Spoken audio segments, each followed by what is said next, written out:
Hi everyone, how you doing? I hope all of you are well. I hope you have a good day, good afternoon, good evening. I hope you're relaxing and I hope this video will relax you more. I'm super excited today because, well, someone else's shoes is done, as all of you know. And today we're gonna start a new book, which I'm so excited about. This is a book that my husband bought for himself. We bought that book at the same time that I bought someone else's shoes. And for some reason my husband is like not into it. So I said, you know what, let me read it. Like I love books. Like I cannot it's hard for me to just basically hold on just a second. I don't know what happened to my computer, like it got frozen or something. Anyway, it's very hard for me to actually read on my phone or a Kindle. Like I can't. I need to have the book. I need to feel it. So today we have this amazing book.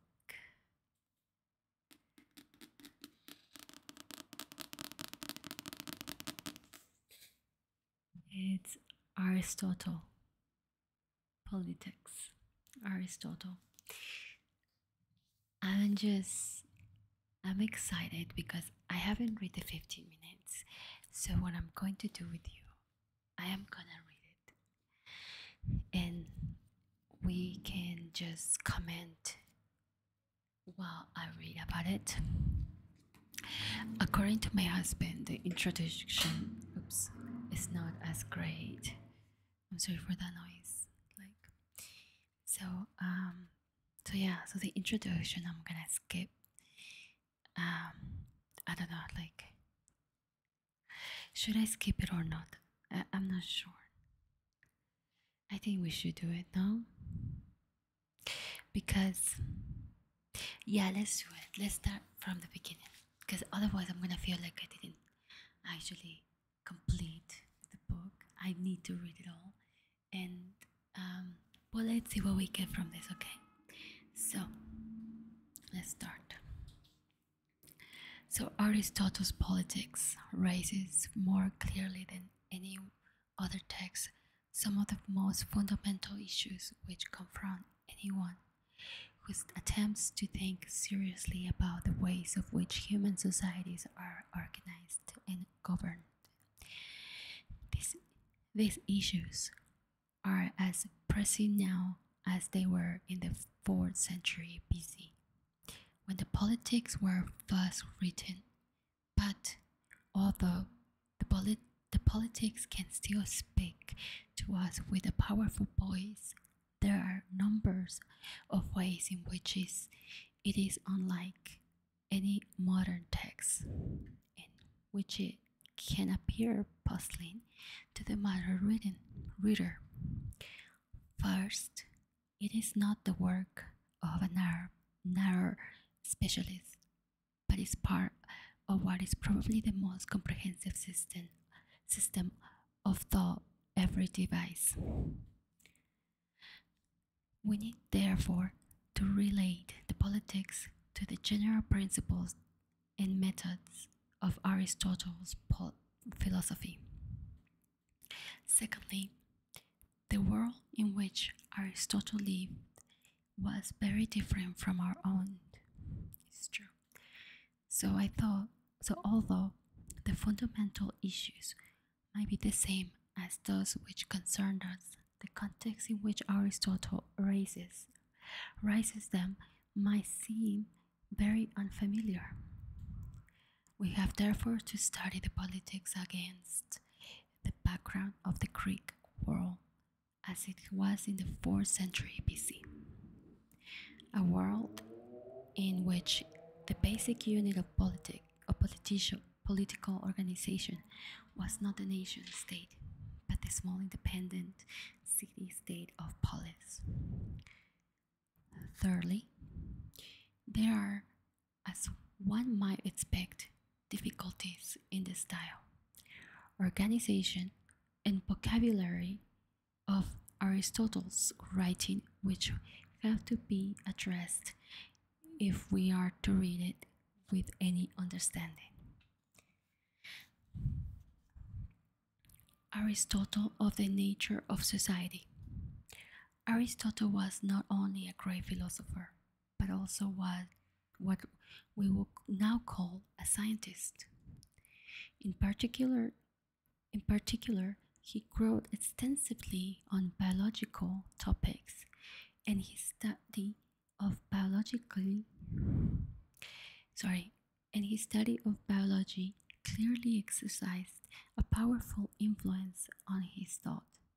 In the other areas, it makes sense, therefore, to begin a study of the politics by thinking about Aristotle's conception of nature in this bearing on political matters. During the 5th century, the Greeks had evidently become what they become. Let's see.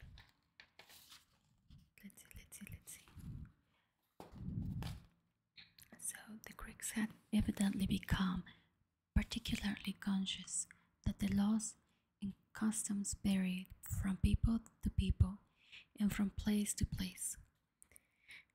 According to a story told by Herodotus, I don't know if I'm saying it right, the Greeks were shocked to hear that some Indian peoples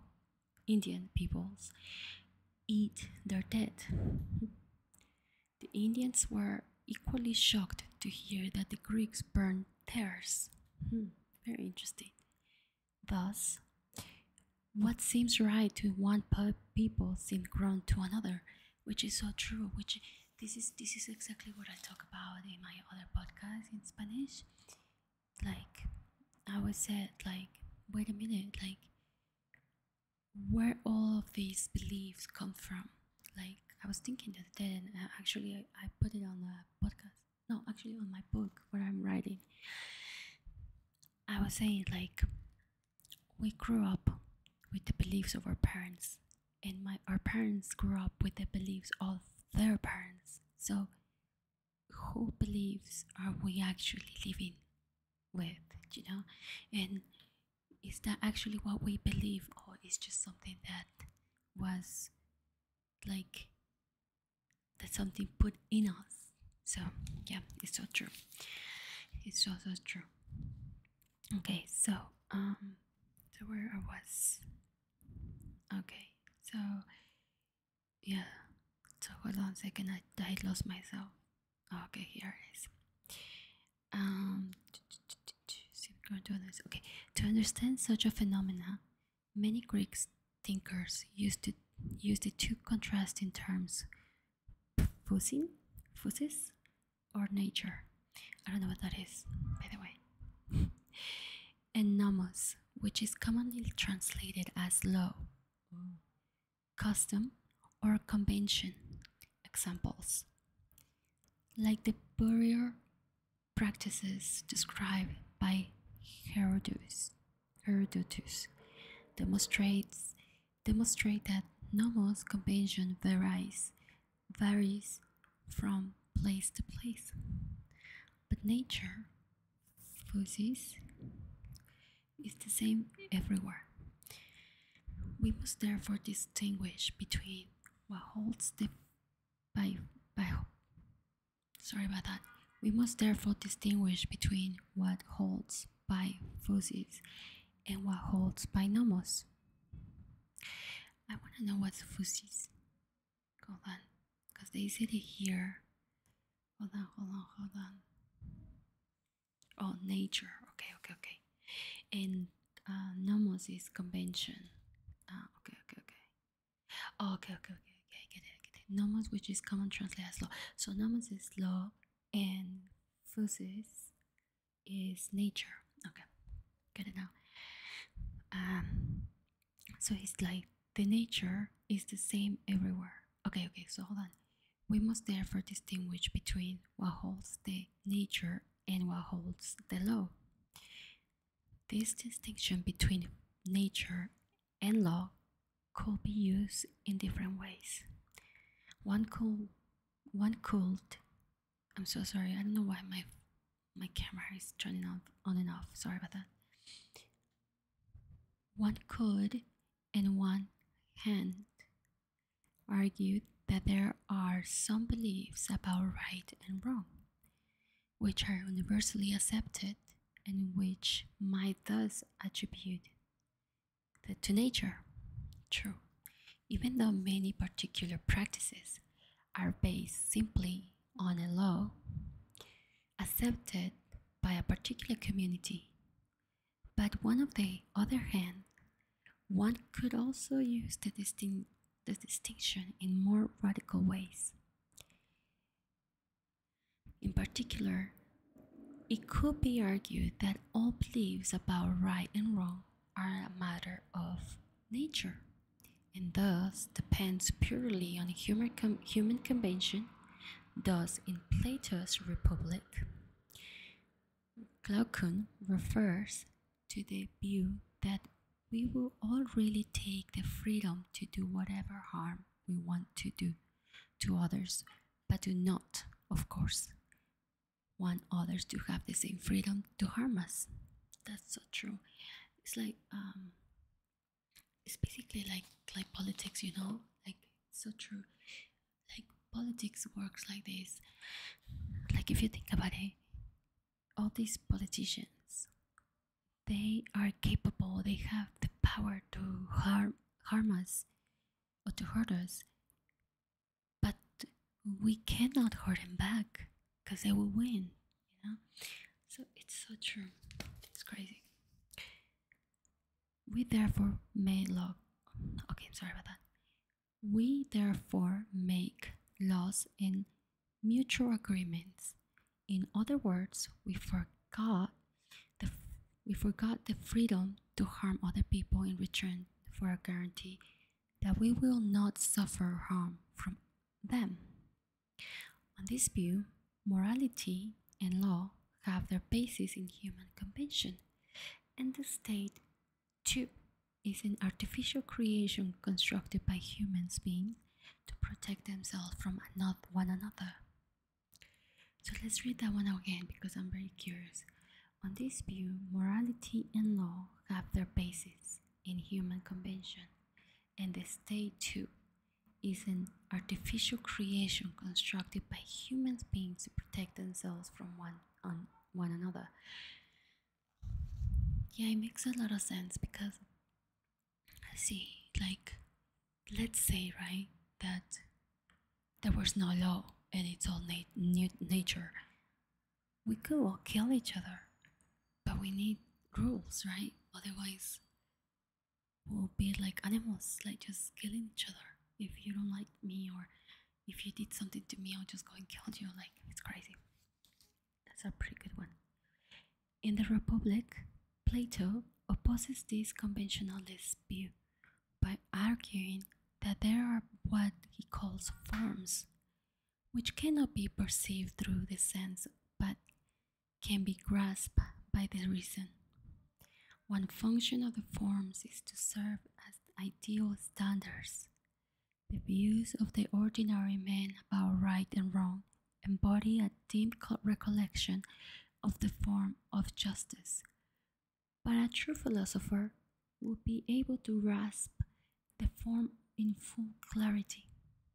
Thus, only a society ruled by philosophers could be perfectly just. In his late work, The Laws, Plato says nothing of the forms, but offers instead a picture of the law as the deliverance of reason. The same divine reason which governs the universe as a whole and whose operations are beautifully displayed in the movements of heavens. Thus, Plato seeks to answer those who see morality as an artificial creation by appealing to eternal standards which are outside the changing world of ordinary experiences and are grasped by reason rather than by observation. This is very good. I'm gonna read this paragraph again. Plato seeks to answer those who see morality as an artificial creation by appealing the eternal standards which are outside of the changing world of ordinary experiences and are grasped by reason rather than observation. Okay? So, some people see morality as an artificial creation, which is basically like the law. Like, basically, law tells you what is right and what is wrong. And basically, he's just trying to answer with this.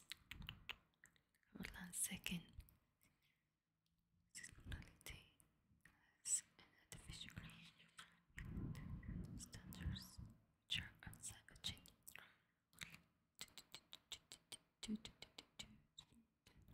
Yeah, it's basically the morality comes from law. Otherwise, if we didn't have a law, if we didn't have anybody like a high power, like politicians or presidents, all of those things, we didn't have morality because we would just live for the day, for survival. Very interesting. Aristotle shares Plato's antipathy, to the conventionalist view and the concept of nature in society, which he offers, has much more in common with Plato's than is often supposed. But the route by which he gets there is very different. Rather than turning away from the world of perception,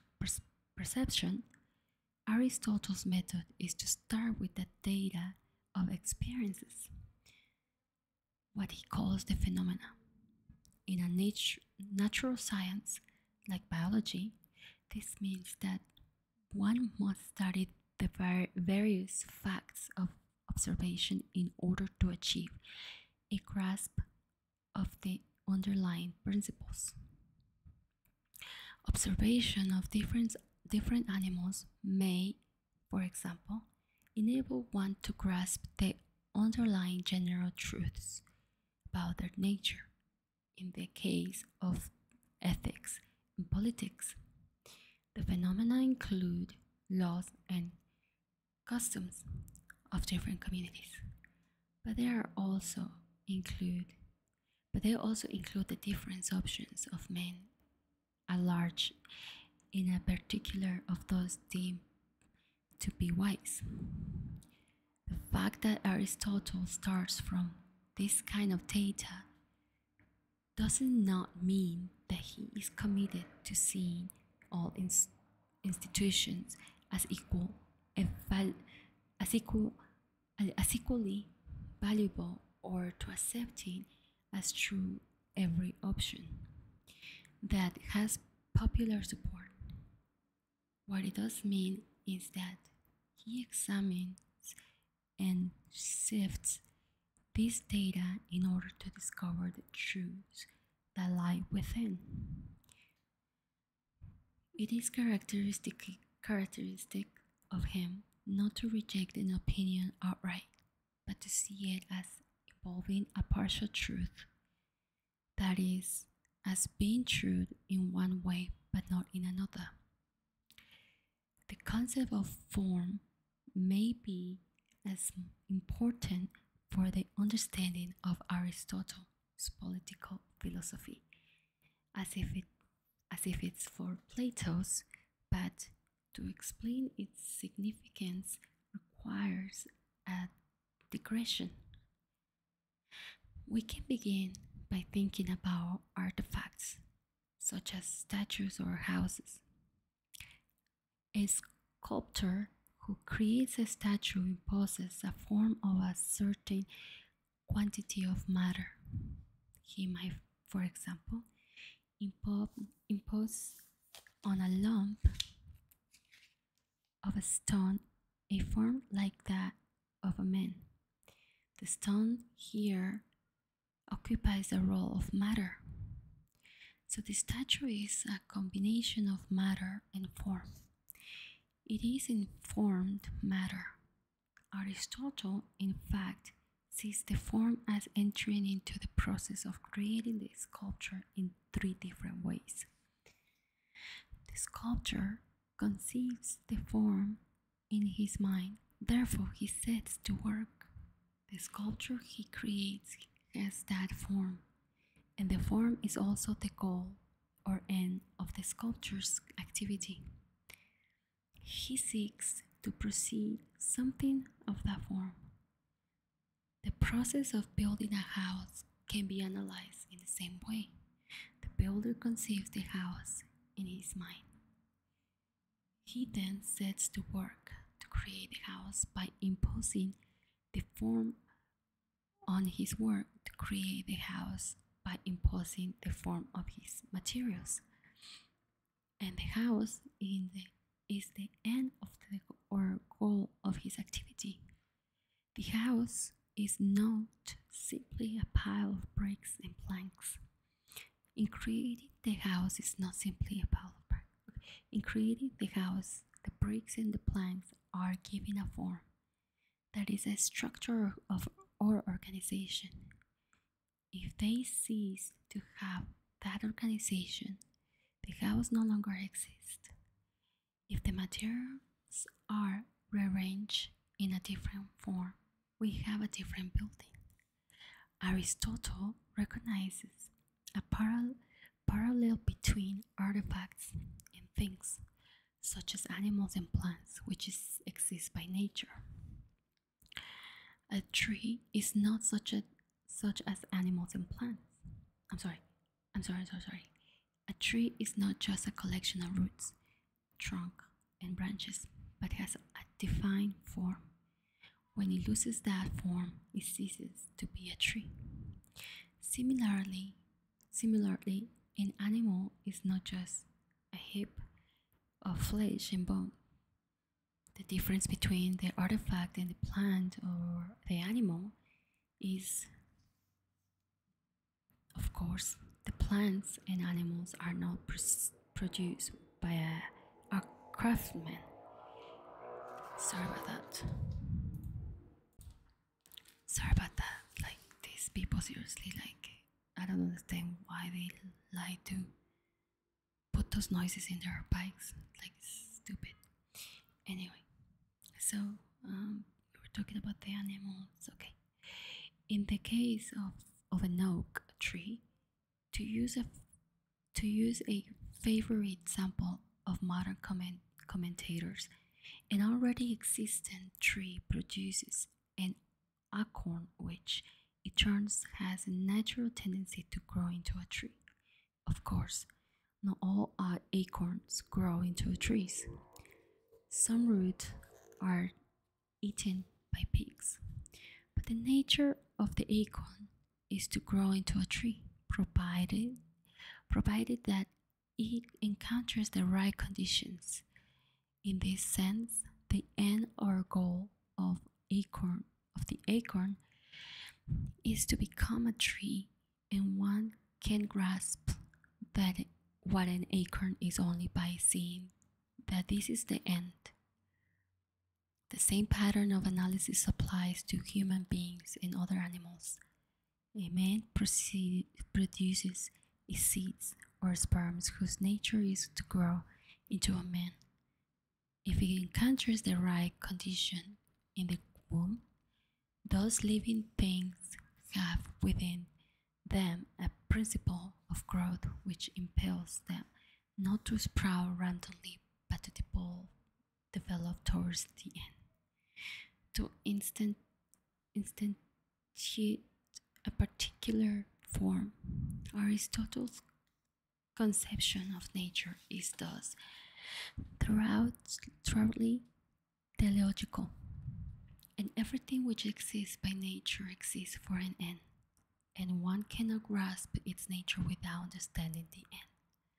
It's kind of true, because even now, like when someone dies that we know and it's very loved, we always like, if you think about it, we always like, we can understand why, right?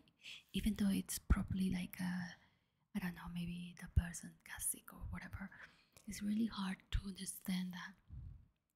Understand that everything gets to an end. That is so true.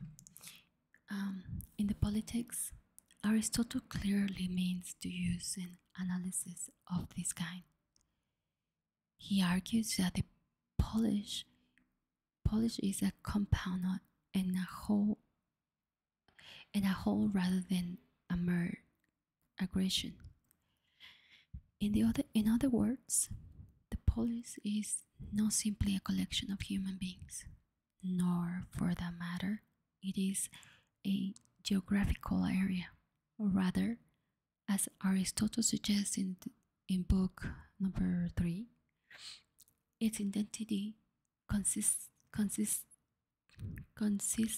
in its organization and structure. These organizations, it is constitution. So the constitution stands in the role of form to the polis. If the constitution ceases to be in force, then the polis ceases to exist. This view will, of course, be compatible with the view that the polis is an artifact, like a house. Some of the Aristotle's phrases might seem to suggest this view.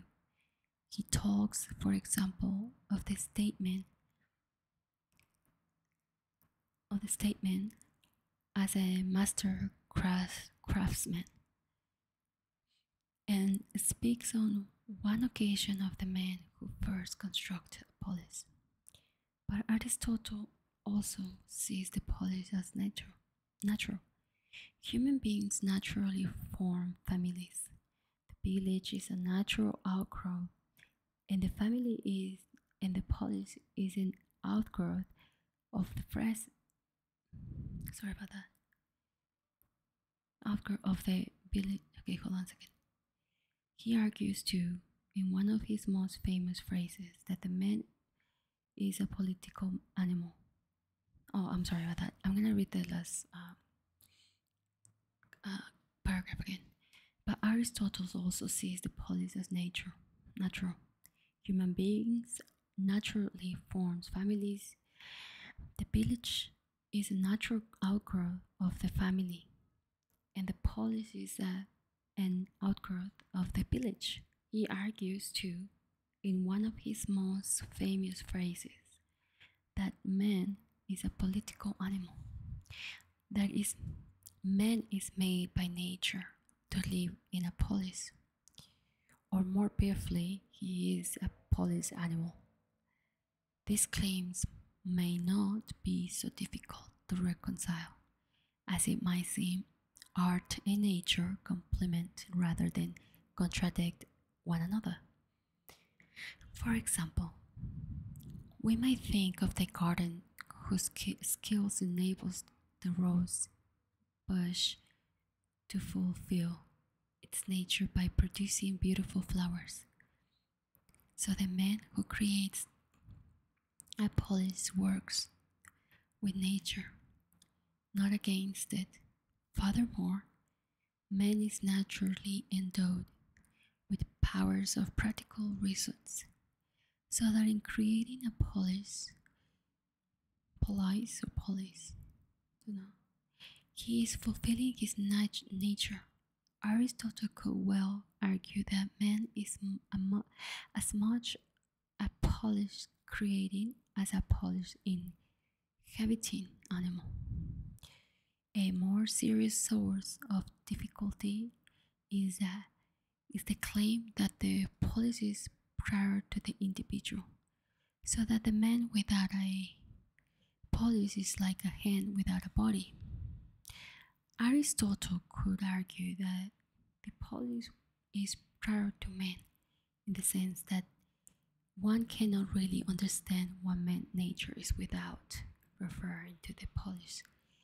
Let me just double check how to pronounce polis and what exactly it means. Hold on just a moment. So I checked and it's written Polis and it's mm, and basically the way to say it is polis, and it's basically I'm gonna tell you, it's a city state in ancient Greece, especially as considered in its ideal form of philosophical uh, purpose. So basically, I guess that's where like a lot of people used to go for like, or a lot of philosophers used to be. So basically, that's what it means, polis. Okay, so now I can keep going. So Aristotle could argue that the polis is prior to men in the sense that one cannot really understand what human nature is without referring to the polis. So basically, if you had like I want to believe that if you had like for example, like a discovery or something, like, oh my god, I discovered this, like you have to go there and basically like um, give your statement or something like that. He could also argue that the man without a polis cannot fully fulfill his nature and is therefore like a stunt oak tree. But the analogy with the hand suggests the stronger view that one could not be a man at all without being part of the polis. This seems to be incompatible with Aristotle's own apparent beliefs that there was a time when the polis did not exist in human beings' life in scattered families. Aristotle's teleological conception of nature also underpins his moral philosophy. In the Ethics, Aristotle seeks to discover what he calls the good for man. Everyone he thinks will agree that this consists in what he calls eudaimonia,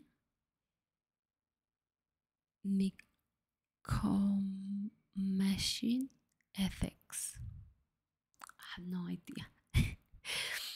These terms is generally translated happiness.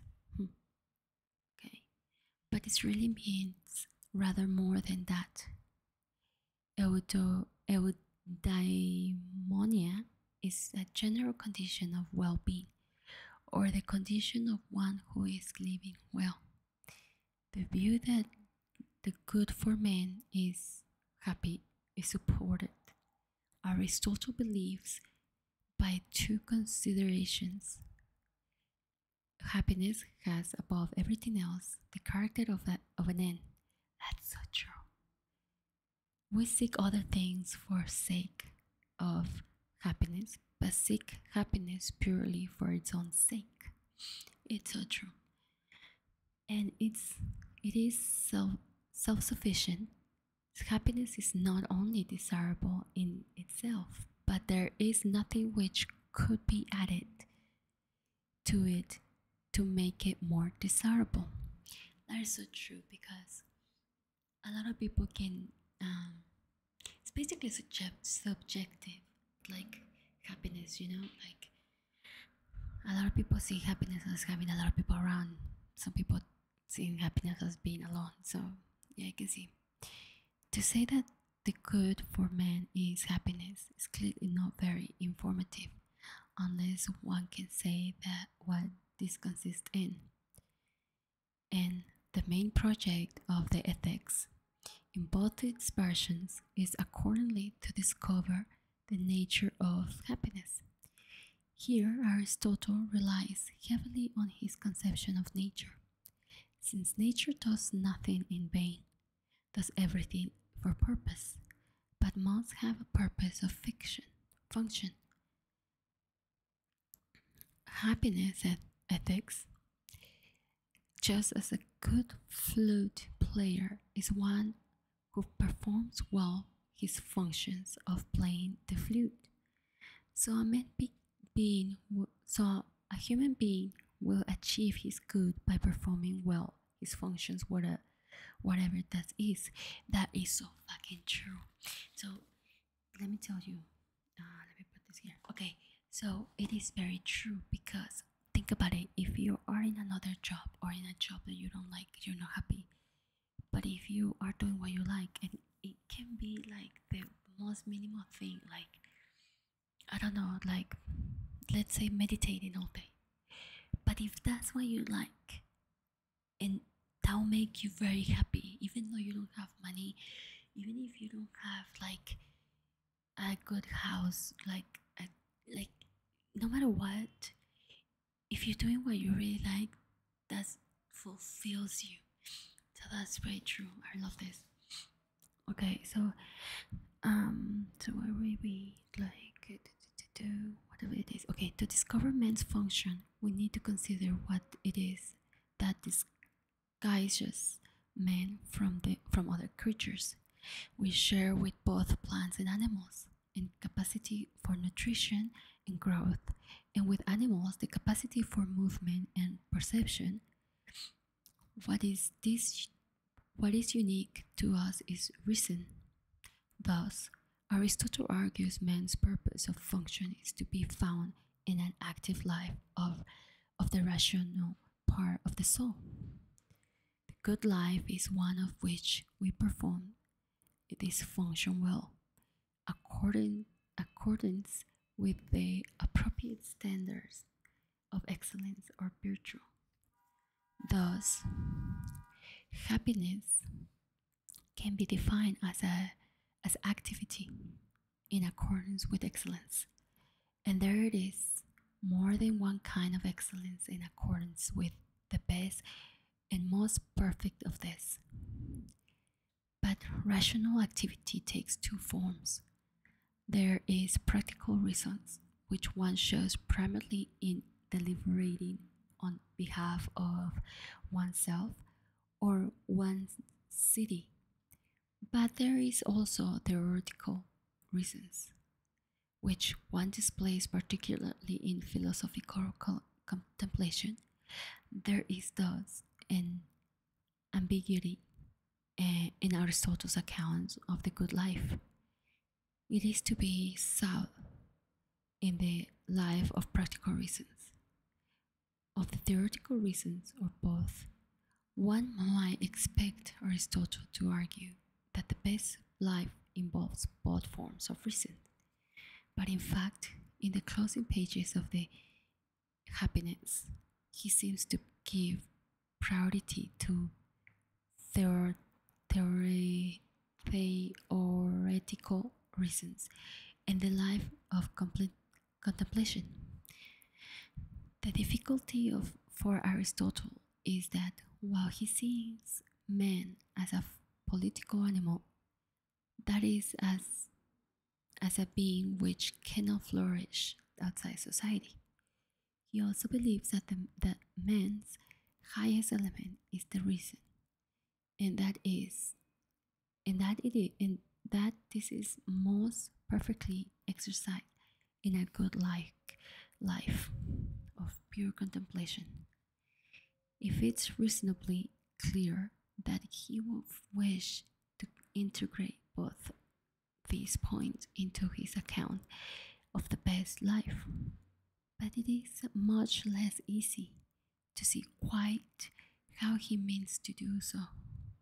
On Aristotle's understanding, the city or polis exists for the sake of the good life. It is, he claims, a form of association or partnership.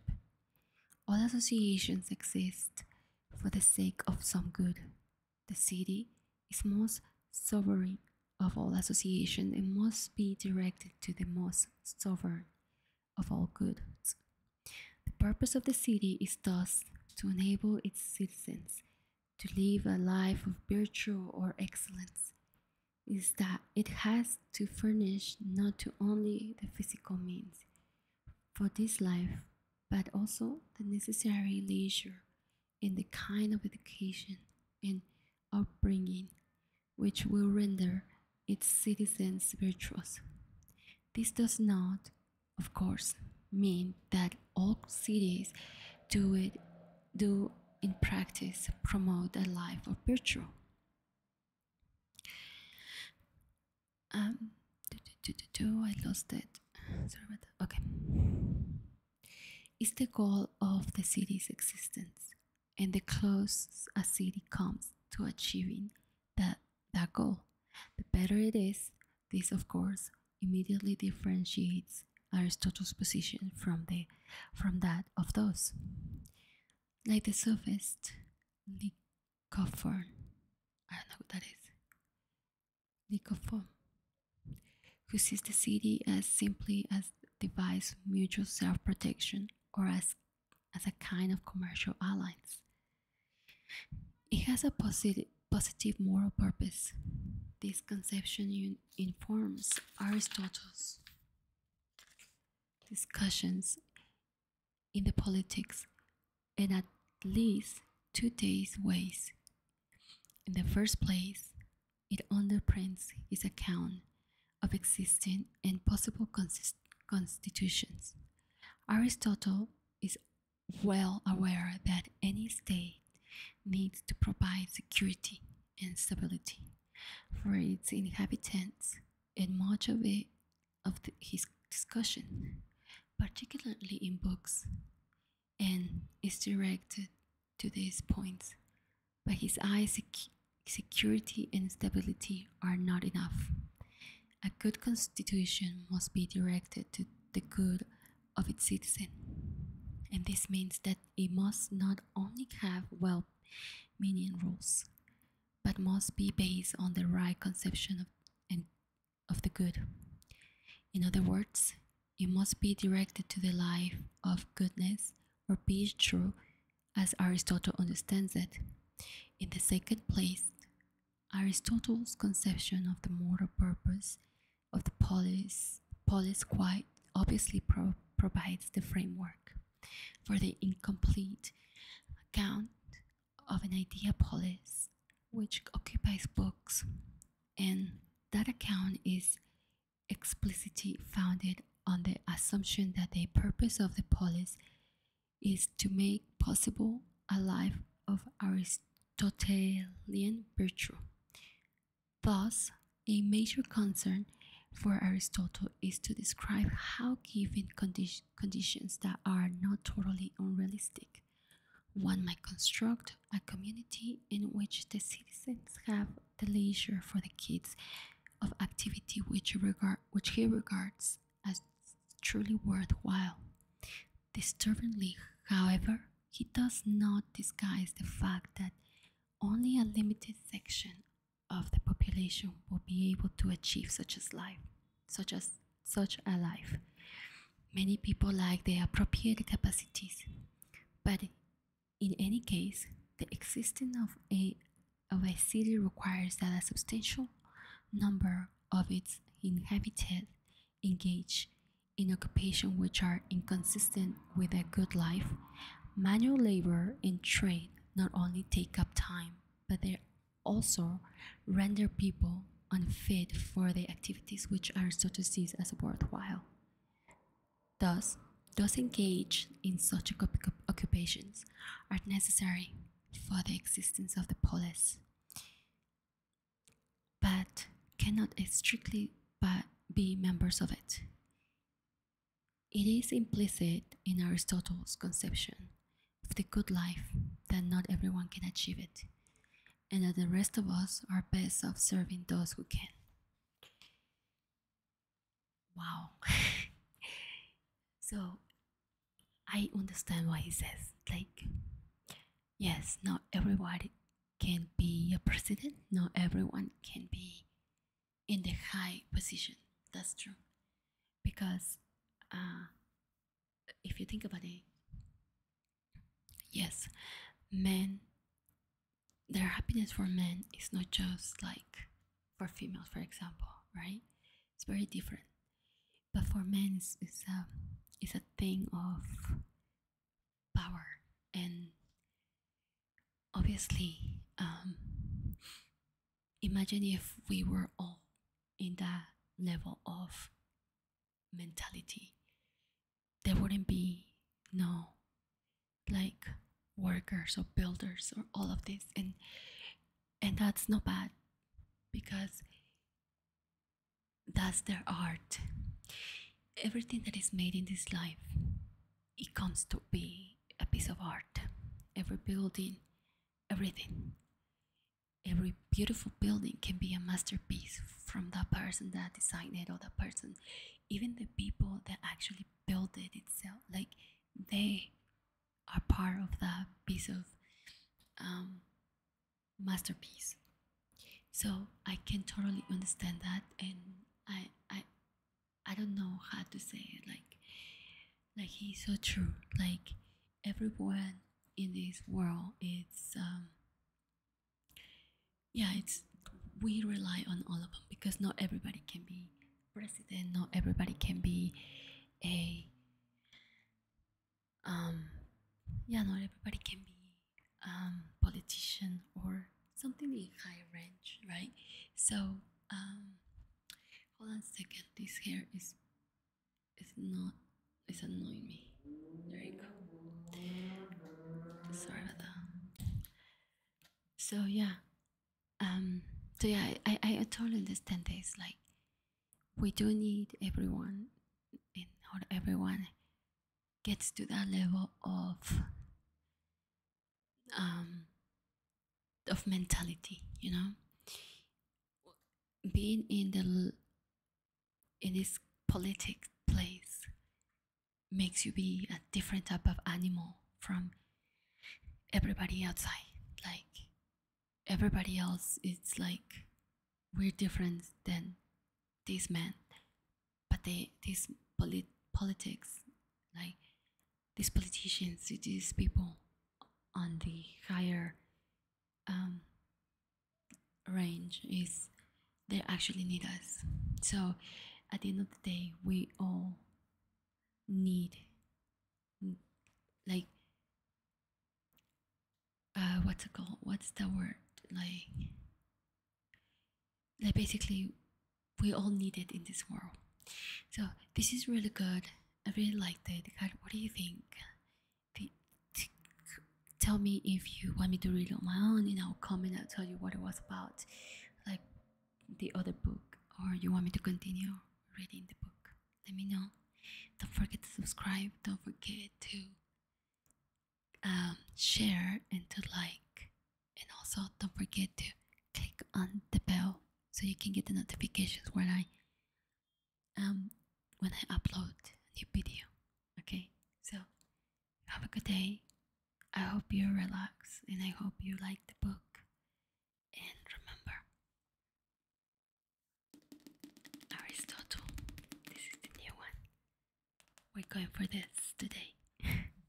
So take care, and we'll see you next time. Bye bye.